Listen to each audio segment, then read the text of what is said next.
Alex, let's share. I think we've done a couple of these live webinars, these conversations before. That's on our YouTube channel, by the way. Please, if you are watching, subscribe to our YouTube channel. Links are going to be below. So, but we've mostly talked about, the product itself, some examples of some of our early users and how, we've been a part of up to, I think the number is 200 million in real estate transactions where a brickwork report was pulled, and a lot of the examples of the brokers using the reports. But we haven't really gone deep into land use and what's out there. So I'm so happy that Alex has joined. So Alex, let's talk about which of, there's so many updates. So which one do you want to discuss? Well, yeah, I mean, so I think in terms of, what tools are at our disposal, right? And just to, as a quick disclaimer, the information that's provided on our brickwork reports, it is, we dig into, property specific information in terms of what is permitted on a property at its base, at its core, right? So when we say in a property, has a specific density, which is the amount of dwelling units that can be developed on that specific property, we're looking beyond what's permitted by the base zoning for the property. Like if there's some type of overlay or a specific plan or something else that is further regulating that site, then we will actually go into those files and obtain that information in order to provide a more accurate report.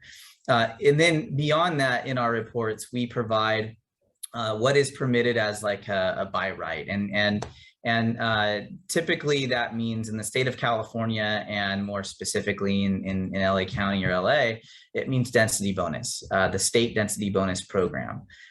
In LA specific, we also have another tool called the Transit-Oriented Communities Guidelines, which was a product of a voter initiative back in 2016, I want to say, and it's kind of like density bonus on steroids, right? If you set aside a certain amount of units for your property, you are basically guaranteed certain amount of incentives. So whatever your base density is on your property, then you add, you add affordable, and you get, that times 50% or 60% or 80% increase of density. And then you also get, there's floor area, which is the square footage of your building can be increased. There's parking incentives where, certain properties are limited.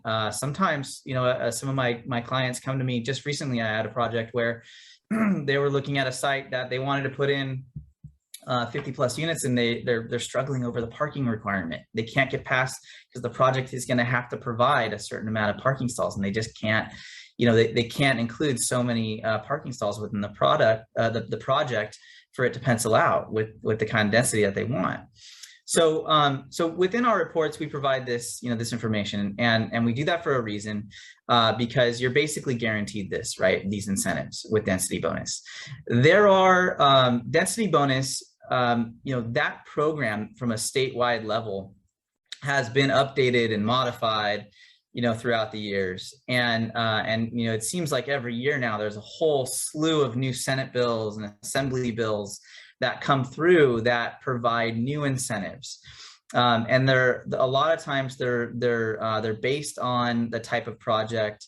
A lot of the most beneficial incentives apply towards 100% affordable housing development, and we do have a fair share of affordable housing nonprofit, developers, clients that we, for projects that we work on here at Irvine and Associates.